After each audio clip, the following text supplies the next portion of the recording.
Don't get your feelings hurt. Read this. Well, hello, welcome to Short Film Roundup, the internet's only show that is filmed in a timeless, eternal void of blackness, where three cursed filmmakers review short films forever and ever and ever. Yeah, we were like that close, you know. I guess I did. Almost got out of here. You just accept it. Yeah. I don't really. I mean, I really don't mind. If you really think of it, it is kind of cool to be the first internet show, first YouTube show that is from a parallel dimension. Yeah, definitely. I mean, there's definitely some positives. Yeah. People are still it getting. Takes away some of the sting. Yeah, of being eternally timeless and all that. With no chance of escape. Right. Well, like when we did have a chance of escape, and now we don't. Right. Yeah. If you want to help us kill the time, or I guess there is no time. Kill the moment. Kill the eternity. Kill the past. Kill ourselves. If you want to help us kill ourselves, there's a form down in the description. You can fill it out, send us your movie, and we'll review your movie. Well, specifically what will happen is you'll fill out the form, and then your movie will be sent to us via payment mail. Yes, a letter, which I think should be arriving relatively soon. Anytime now. We get 3 a week. Yeah. We also have awards. Yeah. No. Is that what you're gonna say? Yeah. No. Isn't this the last? No, there's one more. Oh, today's our 50th episode. What? Ugh. Excuse me. My I just got ears. excited there. All right then. Can you do something where like my head explodes? I'm gonna put that in. Where you say? Could you do something? Could you just where my say head this? explodes? Okay. 50 episodes. Woo! Yeah, so hooray for that.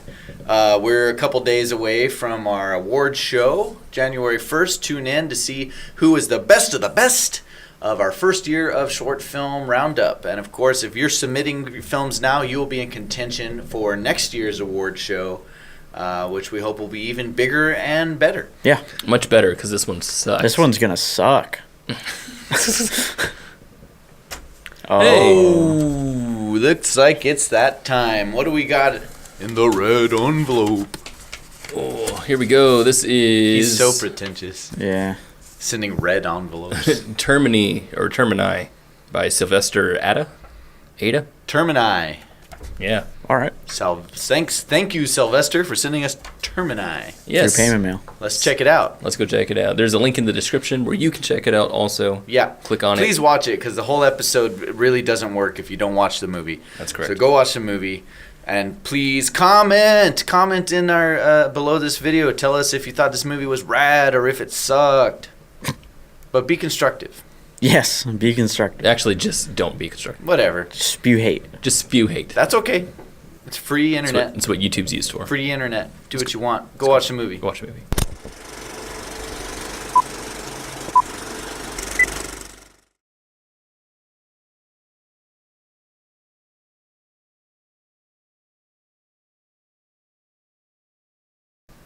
We're back.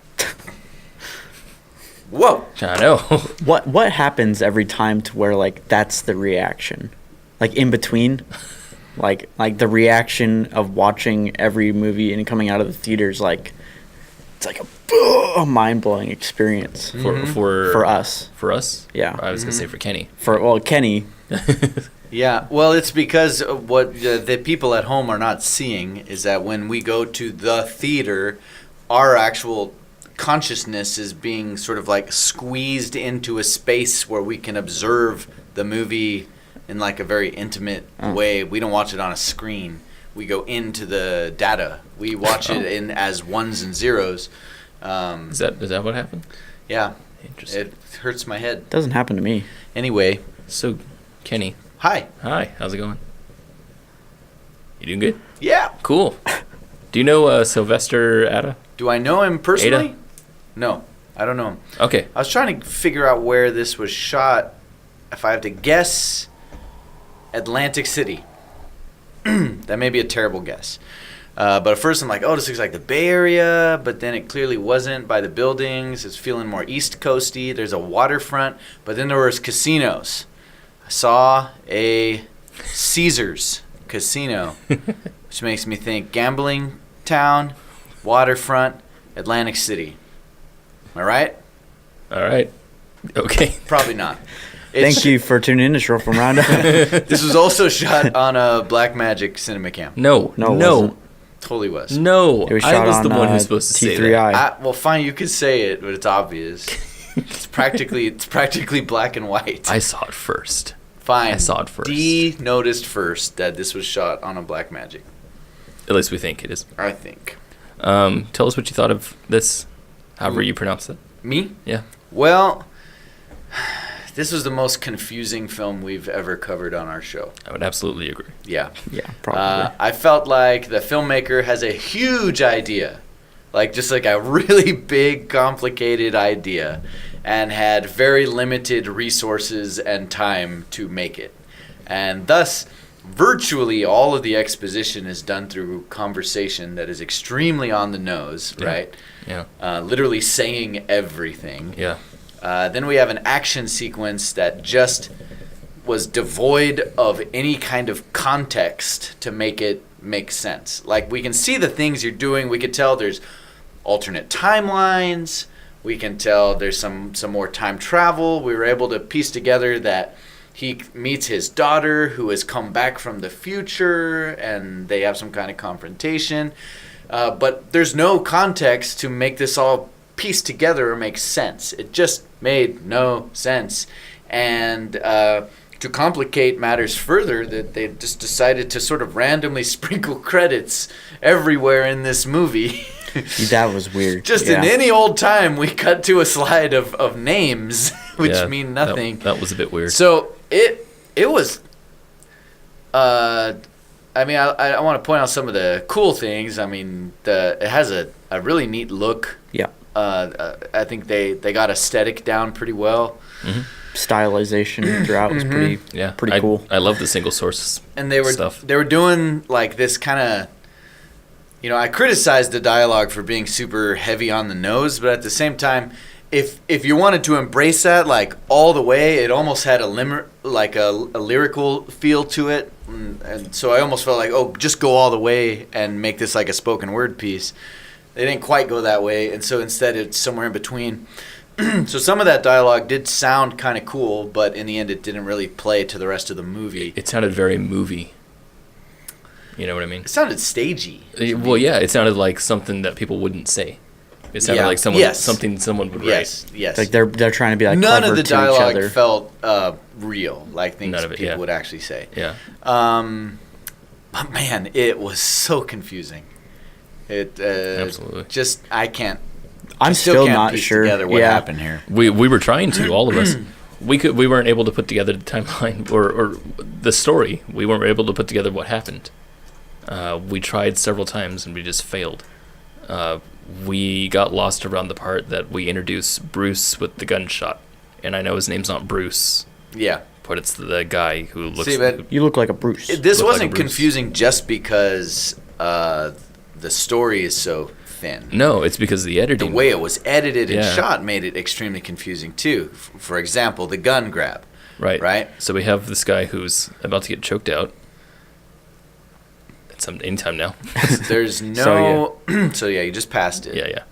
So there's no shot, no sort of wide or perspective change to show us that this is a guy who looks like a Bruce going for his gun. Especially The because only we just showed indicator him. we know is because he has a white long sleeve shirt and he's a white guy, so we know that's Bruce. But because of the way it's shot, it feels like it's the main character guy who's currently choking someone out. Yeah. And because the arm placement's even in the same way, where he's looking down, his arms are down. And that looks like he's the one going for the gun. Yeah. His skin color changed and his shirt changed. And the only reason why we didn't notice that in the first place is because the aesthetic is so desaturated. Yeah. Right? The colors are so desaturated that the skin almost looks exactly the same. Yes. You know? Yes. There was also these prominent shots of the woman driving the van. Yeah. That makes it look like she's an important character. And so the first time we watched this, the movie ended, and we were like, "What was the point of that woman? She did nothing." Wait. What was that? Look, she's texting. She's on her texting. phone. And then not. And then she's not. Okay. That's funny. She's shot in such a way that she's significant to the story. Yeah. She doesn't end up being significant in the story. So we don't know. I don't even know her confusing. role other than driver. All that we could put together at the end is that she's actually just a driver. And it took a second viewing for us to figure out that these two characters come out of that van and we're dealing with alternate timelines. This is what's weird, though, is that, like, here we don't see them in the car at all. You know, we don't ever see them in the car. So I'm then just when they very do get out of confused. the car, Bruce and the other dude get out of the car, the driver's not even there. Well, yeah, so we're assuming that the driver somehow got picked off or something. If that's but I have a watch. This was time so travels. confusing. Okay, let's take this bit by bit. So after this Bruce guy, Bruce shoots the guy. We're allegedly. All We do cut is to credits. All we do is hear the shot. so we hear Why the do we shot. cut to credits? We hear the shot during the credits. This would be a good time to know who are the people behind this movie. Then we see Bruce running out of the van, no driver. So he doesn't run out of the van. He runs out of the Runs house. out of Right. that building. Which we're assuming he just shot the other guy. Just shot a guy, put on his coat, and went running out. And then grabbed his watch, which is different from the other watch. Yeah, but has some Still time travel, Maybe it's a time travel allegedly. device. Maybe. Assuming this is the same van that he's still looking at, those two guys get out of it, and then we see the watch and various close-ups, and now we're back to this guy. It's so confusing. Like, I have no idea why that happened. Yeah, Like it was all this very whole confusing. section right here So, could have just been taken out. it feels like him, when we get to him running here, there he goes, that this is post him being shot. He's holding his side. We heard the gunshot. I'm led to believe we're supposed to think he was shot. That Bruce guy shot him. Mm-hmm. Yeah. Would it kill you to just put a little fake blood on that shirt? That's really... I mean, it would go a long way. It would, yeah. You don't need a bullet hole, or just some blood, because it's silly. It made it silly, like you were playing at filmmaking instead of making a movie. That's just one of those things. It's so small. That's all you had to do is splash a little blood on that shirt, and you have a somewhat believable injury. Yeah. But I don't believe he was shot. Not at all. No. Okay, so carry on. So he's been shot, he staggers out, he decides it's time for him to time travel with the watch he took from the other dude. More credits? More credits. Why? I just can't understand See, why. bringing the credits in this way, it's only done for one reason. Opening credits. The only time movies bring in credits like this sporadically with no description, just names, interspersed between action, it's because it's the beginning of the movie. What if this is the opening scene to a feature? No, I disagree. I can see that this could work with opening credits, or with closing credits, but not in the way they did it, because right now this is a short film and we're only 3/4 of the way through. So Yeah. that's like in a feature, if you started closing the credits 30 minutes from the end. Yeah. Right. You know, that's what it felt like here. It's absurd. Yeah, so that's a little weird. If there was closing action, this is the thing. We're hinging so much context on what's happening here, right? Like, we're trying to make sense of what's happening in the story here, and we're interspersing with credits, and it doesn't make any sense to do that. Like, when you have a key moment where he's going to travel back in time, you don't put credits there, because It makes it feel like what you're Like it's- showing is an afterthought. Right, like it's it's like not important. post-credit stuff Yeah. that doesn't really matter. Yeah, and you could totally see that with something that's like a scene that's just gonna, like, we all know where it's gonna go. Yeah. Right. That I could see, but this is key. This is story. It's the and climax of the film. It breaks up the pacing and momentum. it literally pops the bubble and says, let's take a break from your suspension of disbelief Right. and remind you that you are watching a movie. If you are indeed trying to keep their attention at this moment. Yeah, unless you're trying to sleight of hand them or something. Distract them. Hey, look, here, there's some credits. Also, we're introduced to a character now that was told to us before. Yeah, first time it was super jarring to see this character come in this late in the movie. So, and it was just like, what? Yeah, so we watched this movie a few times. And the first time I thought, oh, this is a brand new character. And even when he says her name, Joy, the sound, like you said, at that part, he says it and it's so low. There's a couple times he talks where it sounds like he's not mic'd at all. Yeah, so we could get this Joy.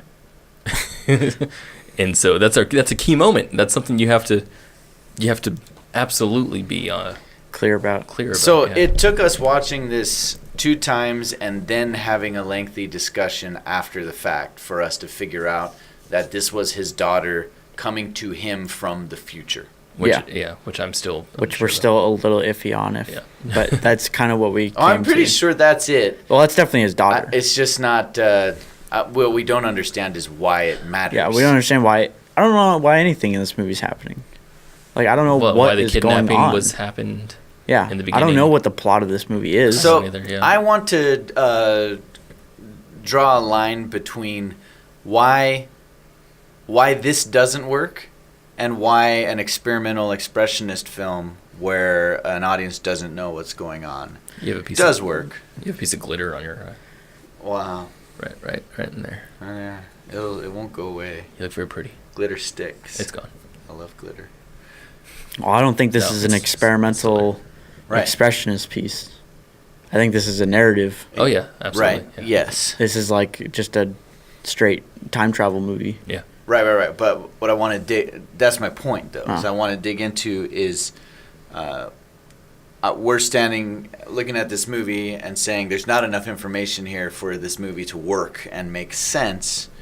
And I could see a filmmaker being like, hey, I just made what I wanted to make. This is my art. This is my, how do you quantify that this doesn't work as opposed to, say, like an expressionist piece? Yeah, I think it's all about intent. Yeah.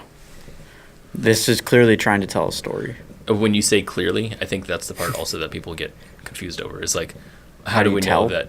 Well, yeah, how do we know he was supposed to tell a story? It's mostly dialogue, and it's mostly characters interacting, and there's plot twists and reveals and traditional narrative stuff going on. Stuff. You know, that you've seen in a million times in a million different movies. Yeah, exactly. But there's no motivation factor here. Yeah. Or context. Or there is, but it exists somewhere else. Yeah. Like we didn't see it. And in an experimental expressionist type piece, the thing that's still present is a sense of intention. Yeah. Right. And it's just a totally different thing. It's not even about trying to tell a story. What I was saying, it's not like this film was trying to convey an emotion or a tone. No, yeah, it wasn't about that at all. It clearly was trying to tell a story. Yeah. And if it's trying to tell a story, then it failed. Yes. Right? The pieces aren't there. Yeah. What else? Well, I feel like we should give, I don't know, advice as to what would work. Clearly this didn't work. Setting up the rules of the world. You gotta set up the rules of the world. I don't know what a watch means. I don't know that a watch means time travel. So questions that we still have at the end of the movie. Yeah. Mm-hmm. How do the watches work? Why did the guy get kidnapped? Mm-hmm. Why is Joy here in the first place? Why did he do what he did? Why did he get double-crossed? Right. There's What whys. is TERMINII? We actually have a why attached to every story beat that happened in this movie. Yeah. We have a bunch of story beats and no context for why they happened. Yeah. Which is important, because you don't care. If you don't have the context, it's like developing characters, right? You're not going to care about a character unless you've given us some real development to make us care about it, which isn't in this either. Right. but also the world, the story, what are the stakes that are at play. If we haven't given us the context, then there's nothing for us to invest ourselves into. Yeah. It just doesn't matter what happens in front of our eyes. Yeah, we've said it before. I'll say it again.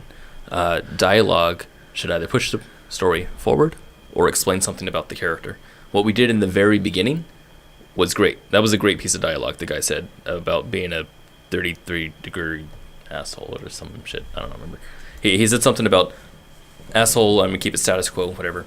That tells me something about his character. And that was interesting because I was like, oh, we're going to start developing a character. But then he sits down and starts talking to this guy and just immediately goes into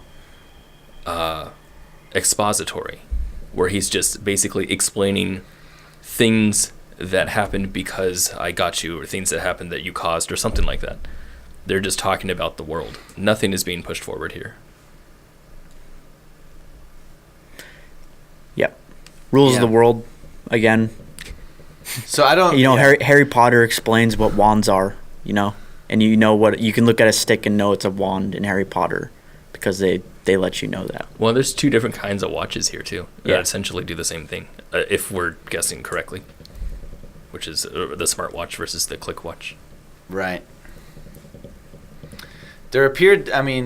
Because of the way they move and the way they're talking, the pacing, the extreme measures of killing people, pointing guns, getting shot, running, that all indicates that there are high stakes involved, that something very significant is going down, meaning our hearts should be racing and we should be on the edge of our seats trying to, just going along with him or someone in this story. Yeah.